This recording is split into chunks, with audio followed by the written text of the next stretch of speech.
Good morning, ladies and gentlemen. Welcome to Health on Earth. No, I'm just kidding. That's not quite the name of the show, but maybe someday it will be. So, sorry, I had to plug in the computer. So let's have a do-over here. Good evening, ladies and gentlemen. Welcome to Health on Earth. I'm the parasite of the show, Rick Tex. We're glad to have you here this evening. It's May 27th, 2018. It's about 90 degrees in here, so it's a little on the warm side, but we'll make it. We'll soldier on. We're on about day 4 of talk shows consecutively. So normally we do Saturday, Sunday, and Monday was Memorial Day. Had a lot to say that day too, so we figured we would just go ahead and do Monday. And today is Tuesday, which is a normally scheduled day, so really no use in trying to skip normally scheduled days. So here we are, ready to make Elk River great again, and hopefully St. Cloud great again. So as you learned yesterday, the host of Good Times, Balls Deep had his freedom of speech removed from the internet community. So hopefully what that means is that he'll come rumbling ahead, and maybe that'll be a catalyst to Good Times, Balls Deep hitting the airwaves.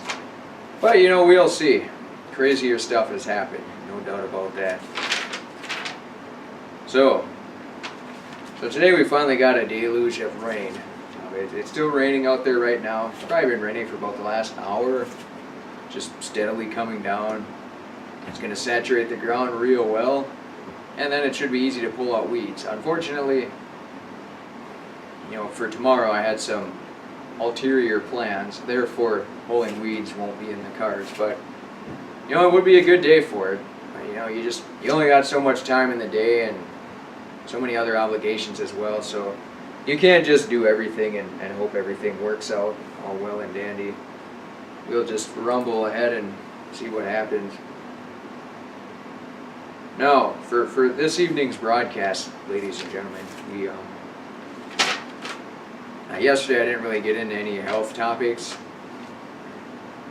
hence Health on Earth as the name of the show. I figured that'd be a pretty suitable name. I mean, yeah, you can figure out some other names too, but for now, that'll work. That should work for me as well. Alright, let's see. So it looks like most of this stuff came from greenmedinfo.com. So antidepressant use linked to obesity. In Great Britain, between 2004 and 2014, they had studied health records of 294,719 people, 20 plus years, 3 or more BMI measurements. I'm guessing maybe it was 300,000, but then some of them died or just stopped participating in the study. So not really sure why they came up with 294,719. Seems like a pretty strange number, but hey, if that works for them, more power to them. So 20 plus years old, 3 or more body mass index measurements. They adjusted for factors like age, diabetes, smoking, prescriptions, which is kind of weird because antidepressants are prescriptions, so not sure what they meant by that. Cancer, etc. What they found that patients that were at a normal weight prior to antidepressants transitioned to overweight, and overweight transitioned to obesity. So now, yeah, you can argue like, the people who are depressed are probably more likely to gain weight through lack of activity, sedentary lifestyle, eating poor diets, eating bad foods, eating a bunch of glyphosates, just all around bad things that are happening to them. So yeah, I mean, you could easily make that causal correlation or whatever you want to call it. But I mean, the reality is when you start sticking pills in your body, or you start sticking needles in your ass or in your arm, or you start sniffing chemicals or fumes, all bets are off at that point. You really kind of lose control of yourself. I mean, yeah, sometimes things aren't always going your way. Like, for example, today, after satisfying sponsor obligations, I had to drive to the county courthouse, which was probably about a 45-minute drive, and it was between 95 and 100 degrees, no air conditioning. It was not a very pleasant experience. You know, on the way driving there, I'm just thinking, man, you know, this is horrible. I'm sweating bullets. I just got done satisfying sponsor obligations. You know, I might have to go home and pull some weeds if it rains, or just getting a little overwhelmed with things, ladies and gentlemen. And then, of course, running the show, Tex Messages, the evening too. But that's usually something to look forward to, not something to dread. However, it does require some degree of prep work too. And the thing with the courthouse, you know, we got these things. I'm not sure if they're in every single state, but in Minnesota we got property taxes, and mine are about $900 a year. And they're due on May 15th. Today is May 27th, so I had to pay I think it was like a 1% fee. If it was a 10% fee, it would have been $90, but it was a 1% fee, so it's an extra $9 and whatever, 32 cents. Pretty reasonable penalty. Now, yeah, I should have probably just mailed it off a while back, and that's the thing, ladies and gentlemen. You know, I'm guilty of this too. When it comes to renewing car tabs or anything else you can mail in, a stamp is 50 cents.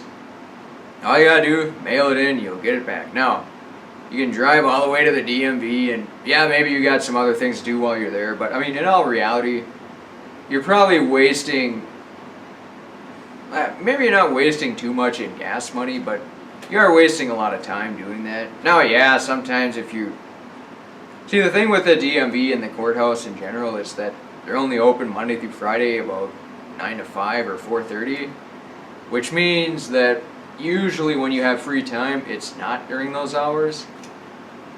You would think that maybe they should be open like Saturday morning just to placate some of the people who work for a living, but I mean, ultimately they don't, and I guess they don't really have to. I mean, they've made it up to this point without being open on Saturdays, so yeah, why bother, you know? But the reality is, you're better off just mailing it in. It takes a lot less time, 50 cents a stamp, rather than paying $1 in gas or $2 in gas and wear and tear on your car too to drive there and back. Now, yeah, if you can bike there, yeah, I'd just do that instead. But yeah, I mean, if you gotta fire up a car and drive to the DMV and pay the tab, registration, all that goofy stuff, you're better off just mailing it in. Now, the other thing too is one of the reasons why it's nice to not have new vehicles, because the tabs for my vehicle, you know, they're all really old, is $41, and there are a few other people next to me, they're paying like $250, $300, just an enormous amount of money. So when you buy brand new cars, expensive cars, whatever, not only is the upfront cost a lot, but everything else costs more. You know, it's probably going to get worse fuel mileage, the parts are going to be more expensive, tabs, registration is going to be more expensive, all that junk is just more expensive, tires are more expensive. It's really a race to the bottom. So I mean, if you want to get a new vehicle, just be prepared for the cost. Now, yeah, this one individual I known him for a very long time. I actually knew him before I was even born, but he's always usually driven junky vehicles, like me mostly. But he just decided maybe a year ago, to just go ahead and buy a brand new vehicle. You know, he's in the twilight of his existence, so he figured, I'll just buy a brand new vehicle and pay the $40,000, whatever, and pay the tabs every year and call her good. Well, you know, that's what he did. He seems reasonably satisfied with it, but yeah, I mean, you know, once you get older and you realize that, you know, we only have a finite existence, so if you really want to do something, or if you contemplate doing something, and yeah, maybe there's more cons than pros, but you're still interested in doing it, you're not going to live forever, yeah, you may as well jump into the pool, and the water is nice. So, yeah, I mean, it's important to take risks every once in a while too. Now, see, I was always thinking about getting an electric car, or a Nissan Leaf, or the Mitsubishi MyEV, or the Smart electric convertible. But I mean, the fact is that, number one, the price keeps going up for some reason. The cost of those cars 2 years ago is less than what it is today, which seems a little odd because most of the times cars depreciate in value, especially when the batteries are deprecating or declining as well. So I mean, it seems like it's a bad time to buy just because maybe you should have bought one a couple of years ago. But yeah, I mean, a car is a car. Especially these new electric cars, they don't seem to have a lot of information out there whether they're safe to drive. As far as electromagnetic radiation, I mean, yeah, the autopilot, yeah, you hear accents about that every once in a while, but that's not a concern of mine. It's mostly the electromagnetic radiation, things you can't see that are going on. But when you really break it down, you think 90% of the energy going into an electric motor is useful energy, whereas only about 30% of the energy going into a gas engine is useful. So just by that metric, you could say a gas engine is way more dangerous for not only you, but everybody around you. But, like I said before, it would be nice to know a little bit more about this EM radiation, especially inside a car. I mean, if you get leaky currents or whatever in outlets or something, apparently that can be bad for people too. But it's not really researched very well. There's probably information out there somewhere, but it's just not very prevalent, or it's not something taught in elementary school. I mean, with electric cars too, it's important to know the safeties. And it's like you could probably talk to someone and they'll say, "Oh, I've been driving an electric car for 5 years. I feel great," but you're not gonna. I guess you're not gonna be in it for too long and all that. So it's probably more dangerous to have a cell phone in your car. See, cell phones are proven dangerous now, especially 5G. So, I'll usually leave my cell phone at home now, but more or less treat it as a landline. Oh yeah, it does feel like going back in time slightly, the land before time. But hey, if that's the price of safety, that's the price of safety. I mean, people back in the 1200s, they ate meat, tree nuts, vegetables, fruit. So why shouldn't I eat that today? And just because it's not the 12th century anymore, we should just stick to Soylent Green and GMO foods. The people that do survive and thrive and adapt are probably the ones who have a stronger digestive system and are able to attack and consume those foods without having the as much deleterious effects as the average person. Like me with the compromised digestive system and everything. I basically had to watch the diet pretty carefully, and as far as adapting to modern day foods, not really able to do that. But there is another way to adapt too, and that's thinking, being smart, knowing your limitations, not playing to your weaknesses, but trying to strengthen your weaknesses and just play to your strengths too. So, if you're a productive person, well, even if you're a non-productive person, as proven by many communities, chances are pretty good you probably will procreate if you so desire to. Now, a lot of new modern day foods and environmental toxins are mostly designed to sterilize the population. So there will probably be a lot more prevalence of that now. It's probably, I don't really know when it started exactly, maybe like the 70s, 80s, somewhere in that ballpark. Ever since the Industrial Revolution, I think there's just been the alarm bell has gone off for safety and dangers and environmental toxins and everything too. And for the most part, we probably have, you gotta think about it. Factories didn't really come into prominence until maybe 100 years ago. So there might still be people living today that knew what it was like factory age. I mean, probably not any, and most of them that are probably have dementia from the prescription drugs and vaccines. But a few generations worth, we have the industrial age, and yeah, I mean, you got people that work toxic, poisonous, dangerous jobs and asbestos, and they get lung cancer and all this other weird stuff, and ultimately die from that prematurely. So DDT is one of those other things too that was used in farming and it was ultimately banned. The sad thing is, if DDT was used today, it doesn't really seem like it would get banned. It'd probably just have some weird Monsanto-funded marketing campaign to say it was healthier. There's no definitive proof that it's dangerous, or generally regarded as safe, but nobody can prove that it's dangerous. So there's also a lot of that going on, ladies and gentlemen, sadly. Well, it looks like we're coming up to a break pretty quick here, so it sounds like Good Times Balls Deep will probably get expedited a little bit now. I'm guessing the host will get more antsy now that his freedom of speech has been removed. So yeah, I mean, we're anxiously awaiting for him to drop the green flag, ladies and gentlemen. We're gonna be back in about 5 minutes. Thanks for watching Tex Messages.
Sorry about that, ladies and gentlemen. There's Star Trek is on right now, and I got a little occupied and swept up in the whole shindig there. So I apologize for that. I'm not trying to say Star Trek is more important than Tex Messages here, but I was just in the other room, kind of lost track of time, and fourth consecutive day in a row. So stuff happens. All right, there's another issue we want to get into. 4 potential side effects of steroid use for men. Approximately 20% of recreational lifters have experience with steroid. Basically, steroids are. How can I say? Well, they're anabolic steroids. What anabolic means, you build muscle. Catabolic means you break it down. And then there's different kind of steroids, anti-inflammatory ones. But I'm talking about, those probably have side effects too. But these steroids are for building muscle. I figure we talked about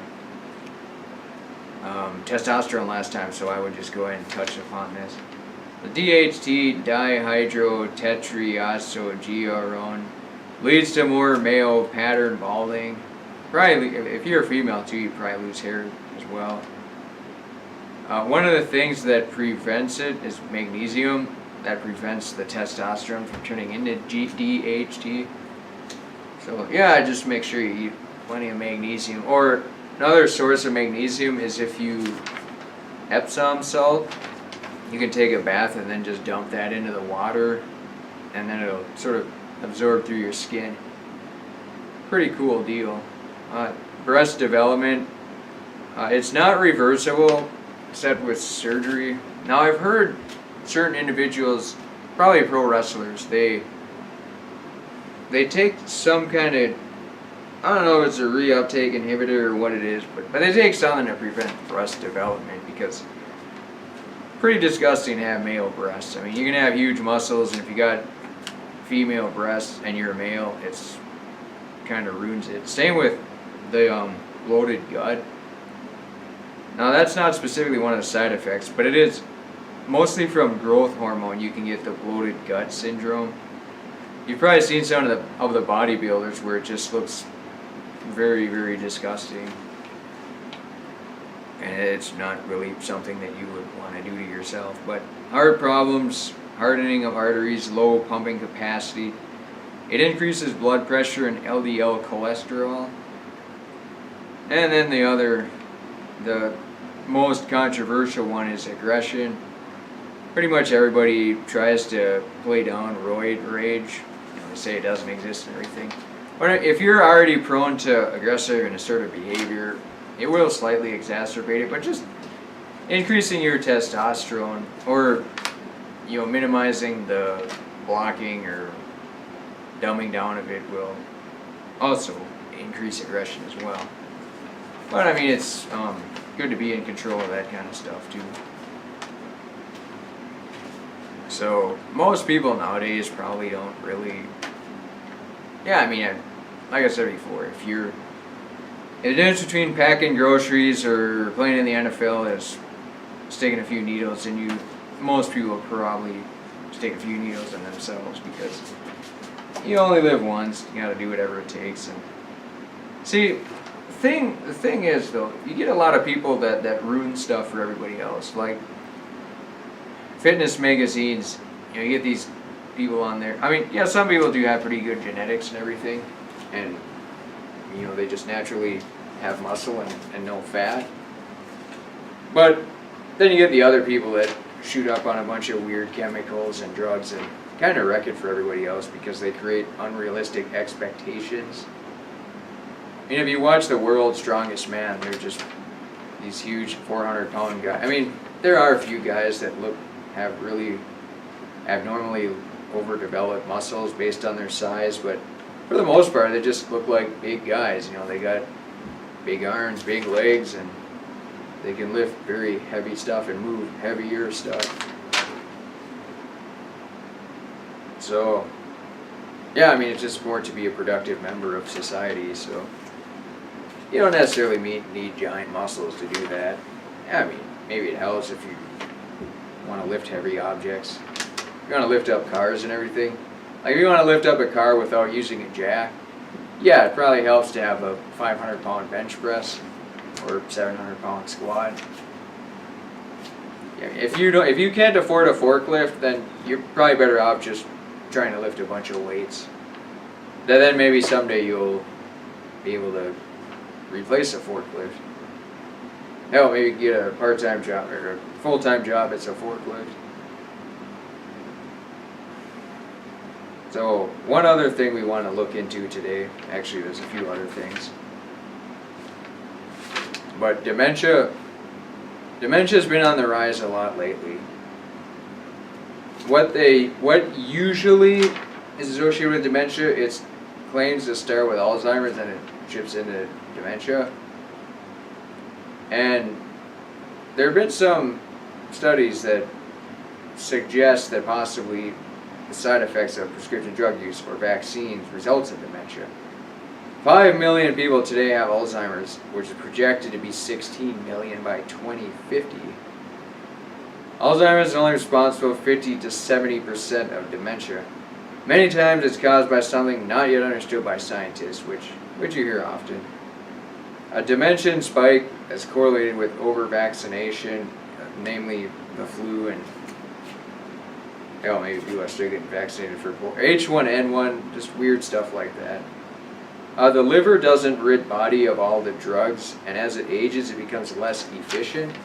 So a lot of the drugs will accumulate in all your different organ tissues, and then it just causes a bunch of mayhem. Patients who took Benadryl and other atherosclerotic drugs for 3 or 4 more years had a 54% higher risk of dementia, higher case of dementia. People in 40s are increasingly diagnosed with dementia.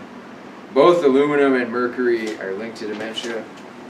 Mercury used to be a preservative in vaccines, and it still might be in some of them, but aluminum is a preservative too. Aluminum is not really healthy for human consumption under any circumstance. I mean, it's great for lightweight metals to use in automobiles and transportation, but for eating it, not really what you want to do. Now, all the pop cans you buy, everything that comes in an aluminum bottle, yeah, probably, maybe aluminum can, it probably does have some aluminum contaminants in it. Same with plastic. Now, yeah, maybe glass has some contaminants in it as well, but as far as all that goes, if you're going to drink out of metal or glass or plastic, glass is probably the best choice. Yeah, if you drop it, it's going to break and shatter and cause a mess, but for the most part, as far as health goes, glass is probably where you want to be, ladies and gentlemen. Especially storing stuff in your fridge. Storing it in glass is probably the best, and then you can see through it as well. If you get a glass container, a see-through glass container, then you know what's in your fridge, where it is, and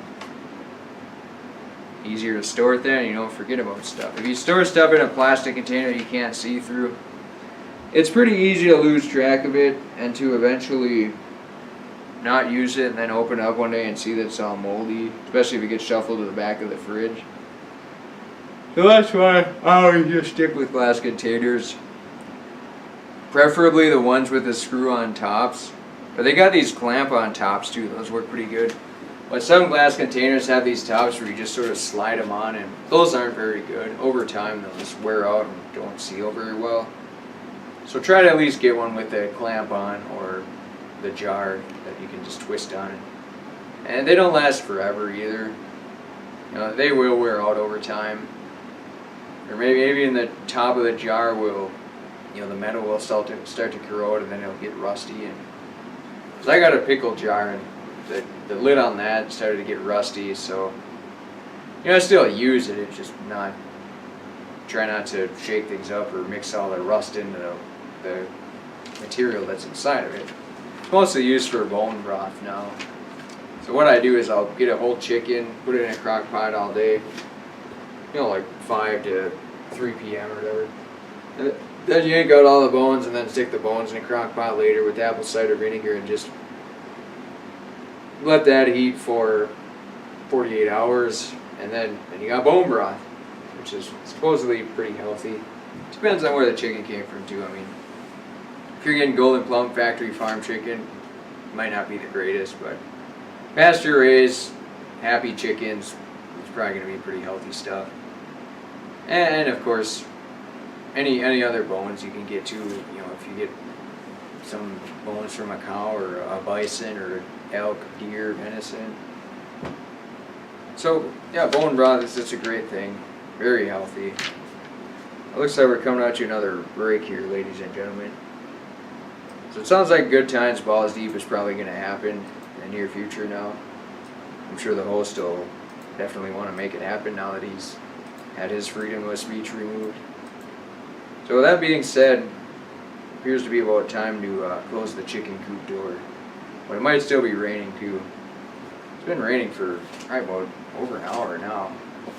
That'll be nice. We need the plants are going to explode after this. They're going to be happy. They're going to make Elk River great again, and hopefully these starter plants I just stuck outside will perk up tomorrow once the sun comes out. But we'll see. You know, those little planter tubes might have been too small, but yeah, who knows. But we'll be back in 5 minutes or so, ladies and gentlemen. Are you listening to Tex Messages?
Welcome back to Tex Messages, ladies and gentlemen. I'm the parasite of the show, Rick Tex. We're glad to have you here once again. It's Tuesday evening, May 27th, May 29th, 2018. I know the days are flying by. Pretty soon it'll be September and maybe winter. Well, last December it was about 50 degrees, and then January, February, March, April were winter basically. Now yeah, it sucked that winter went into mid-April, but when it's 50 degrees in December, you really can't whine and complain about it too much. So, you know, you take what you get sometimes and then just run with it. But yeah, hopefully winter doesn't begin until maybe October, after Halloween preferably. Halloween is a pretty fun holiday just to get out and get after it. Maybe watch Halloween 3 a couple times.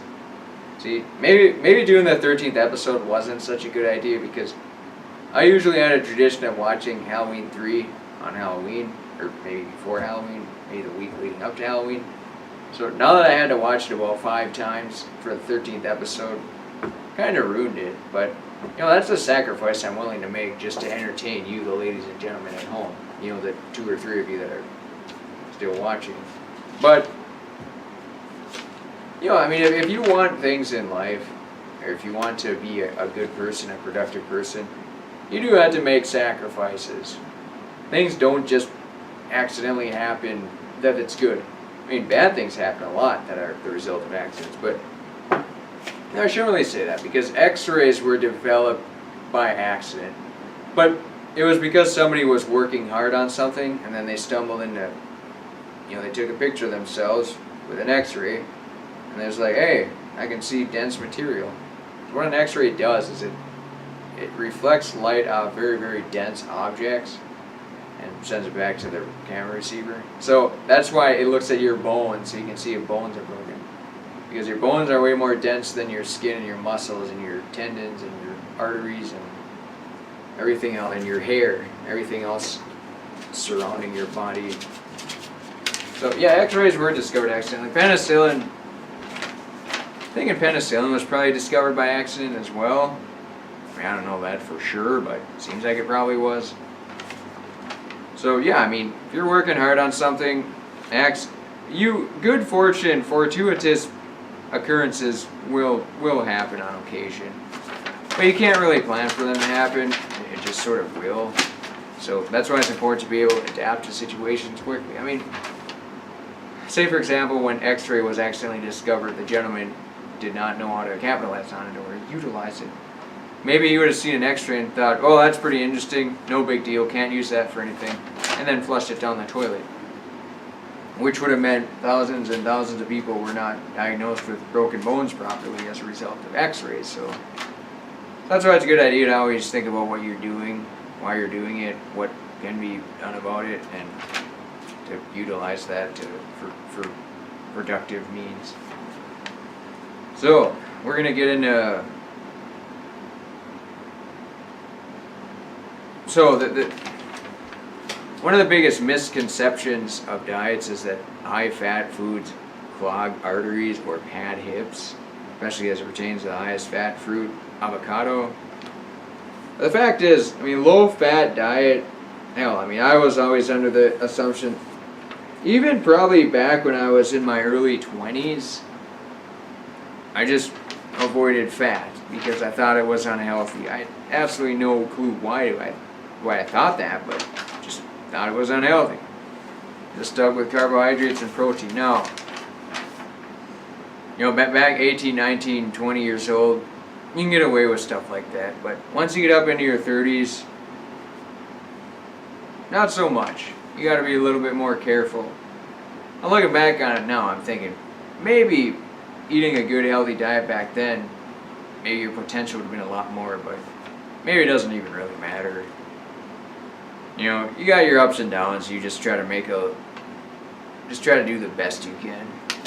So avocados, that's mainly what we want to focus on. Avocado is a big part of what I eat. Probably eat half of one every day, cook it up inside the nacho concoction and just enjoy it. So, Avocado is 71% monounsaturated fat, 13% polyunsaturated fat, and 60% saturated fat. As it ripens, the saturated fat decreases and the monounsaturated fat increases. See, monounsaturated fat is considered the healthy fat, and saturated fat, like in meats and cheese and everything, is considered the unhealthy fat that clogs your arteries. But in all reality, I don't know if saturated fat is as bad as it was made out to be. When margarine first came out, way back in the good old days, it had all the trans fats, which are proven now to be extremely dangerous and unhealthy and scar your arteries and everything. Margarine was claimed to be more healthy than butter, just because butter had saturated fat. So people wanted to avoid saturated fat, and margarine was the answer. Now we've come to find out that margarine has all the artificial trans fats that's extremely dangerous for people. So people are back to butter now. And it's best to stick with butter from pasture-raised cows. You may see grass-fed cows. You gotta be very careful, because grass-fed cows could mean a cow that's cooped up in a barn all day, but he just happens to be eating grass. That's how people trick you. That's how companies trick you. They'll say grass-fed cows. You assume, well, the only location of grass is in a pasture, so the cow must be roaming the pasture. But in all reality, they probably just stick the grass onto a hay bale and put the hay bale in front of a cow that's inside a 4 by 8 foot pen, and then he eats it, or she eats it. All dairy cows are females, by the way, just in case you weren't aware of that. So, avocado has lots of very, very healthy good things. Fiber, potassium, magnesium, vitamin A, C, E, K1, B6, niacin, choline, carotenoids, and 2 times the potassium as a banana. Now, eating a raw avocado is pretty tough. I mean, yeah, it's really soft. As long as it's ripe, it's really soft, but for some reason it just fills you up really quick. I mean, if I cook one, then it's not as filling, so that kind of helps. But avocado is very, very low carbohydrate, so it's excellent for Atkins dieters or anabolic dieters or people on low fat, high protein, which I happen to be part of that crowd. And maybe you could consider it someday too. You just give it a shot for a few months, see what happens.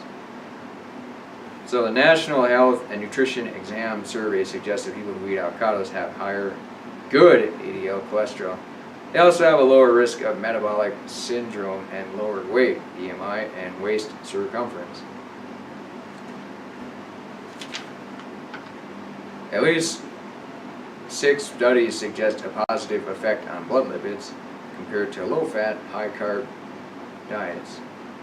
Higher levels of plasma xanthophylls, which is a carotenoid, may be protective against atherosclerosis. Your body needs fat to absorb xanthophylls, the carotenoids, which are protective against atherosclerosis. You've probably heard of essential fats and fat-soluble vitamins.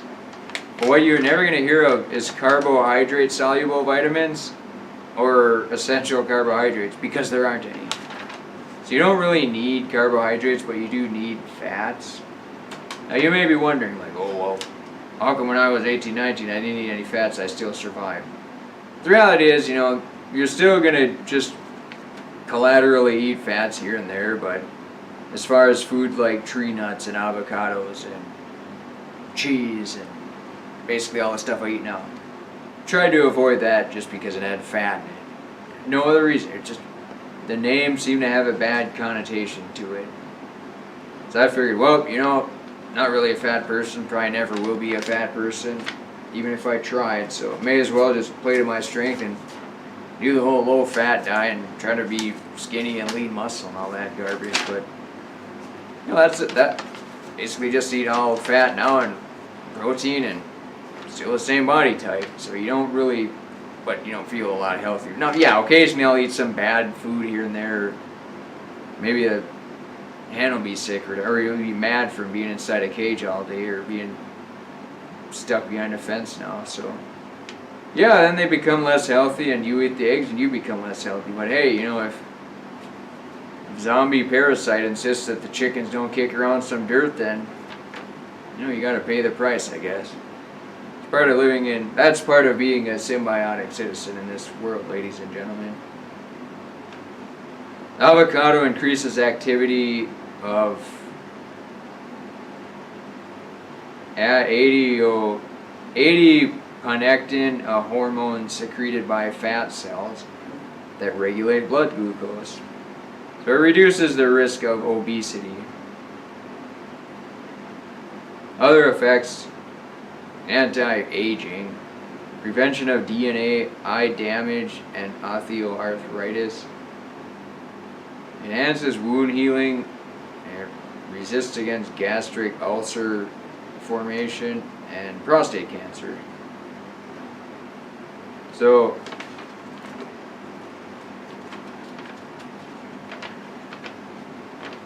I mean, avocado does sound sort of like a magical fruit here. And it's a fruit, not a vegetable. It doesn't really seem comparable to an apple or an orange or a banana or a lime or a mango or blackberries, raspberries, strawberries, blueberries, honeyberries, but yeah, I mean, it's still considered fruit. See, when I was working in Santa Clara, which is Silicon Valley, West Coast, San Francisco, California, North California, all that junk, there's very, very small yards, you know, like a 600 square foot house is probably $1 million. But a lot of the yards had little trees, and on those trees they had avocados, lemons, limes. I don't know about mangoes or pineapples, but yeah, they had some citrusy fruit out there, which was pretty cool. So I mean, if you live in that type of environment, growing an avocado is probably a good idea. You can try to grow indoor avocados here in Elk River or St. Cloud, but I mean, you got to get something to pollinate the flower to actually create the fruit. And it's got to be inside, of course, so that it stays warm. Oh yeah, I mean, nothing comes easy around here, that's for sure, but yeah, you're probably better off just buying it from the store. See, what I usually do is, I don't necessarily get organic avocados. Yeah, if they're available, I probably will, but the thing is, avocados, there's usually a special where they'll sell them for 50 cents for a week or two. Then they'll go back to $1, sometimes up to $2 in some of these grocery stores. So when they're 50 cents, I'll just buy a whole crap load of them. I'll leave some outside the fridge, some in the fridge. And the ones outside will ripen a lot quicker, so then you can eat them. And then the ones in the fridge will ripen slowly over time, and you can eat them once they ripen. And if you buy a whole bunch of them, they're going to over-ripen and start to get moldy. So then once a few of them start to ripen, then it's pretty soon you'll just have to cut them all up and then freeze the rest of them. You just cut them in half and take the peel off and stick them in a bag and stick them in the freezer. And then you can use them for cooking and things like that later. So yeah, it's a good idea just to buy, about 20, 30 of them at one time. Certainly not worried about doing that. I mean, unless there's a limit at the grocery store, but usually Aldi will sell them for pretty cheap. There's a store called Steele's. They'll sell it for pretty cheap too on occasion. And if you're really old, you can get the senior citizen discount, which definitely goes along. It's like 5% off. I guess it doesn't even pay for, well, there is no tax on food, so yeah, it does pay for tax on food, but other than that, it doesn't really go that far, so there is that to consider, ladies and gentlemen. But yeah, I mean, it's just good to put a lot of thought and energy into what you're eating and things like that. Yeah, I mean, it's like I can't even eat pizza or stuff like that anymore. I just feel super duper sick. It's just totally not worth it. The 5 minutes of pleasure isn't worth the 5 hours of misery I mean, it's not that I'm a strong-willed person or have a lot of discipline. It's just that if I eat garbage, I'll pay a huge price. You know, that's why apparently alcoholics don't really get hangovers, or they just don't feel some of the ill effects of drinking alcohol. So that's why they're alcoholics, so they can just get rowdy and inebriated and intoxicated and not have any ill effects. So I mean, it's like, well, can you really blame them? I mean, yeah, obviously you don't want to be addicted to alcohol. It makes you do some bad, silly, ridiculous things that are completely non-productive to society, but yeah, I mean, just knowing your own body is important. Now, even if you do suspect that things aren't healthy, but you still feel fine after eating them, you do need to worry a little bit about, you know, like for me, having a compromised digestive system. If I eat something that's not healthy, it's pretty easy to find out. But I mean, if you got a good digestive system and you're eating something that's pooling toxins in your liver, you're probably not going to know about it until it's too late or whatever. So that's why it's a good idea. Like measuring blood sugar, things like that, or measuring your cholesterol, whatever. Well, I don't know how good measuring your cholesterol is because, you know, like I said before, cholesterol is more of an indicator of how much your arteries are scarring or clogging up or whatever. So, yeah, I mean, everyone says eggs are super healthy. You know, eggs from pasture-raised hens. Hens that aren't put behind fences because they've kicked up some dirt. Hens that are healthy and happy and that should probably have their door closed pretty soon. So those are the ones that you want to get eggs from. You can probably go on Craigslist and find people, local farmers selling eggs. That would be a pretty excellent source to buy from. But we're going to have to put a wrap on this show, ladies and gentlemen. That's been 4 days in a row. I'm pretty worn out by now. Jaw's probably a little sore. So we'll be back on Thursday night, and I'll keep in contact with the host of Good Times, Balls Deep, to see what's on his agenda. And thanks for watching the show, ladies and gentlemen. Appreciate it a lot.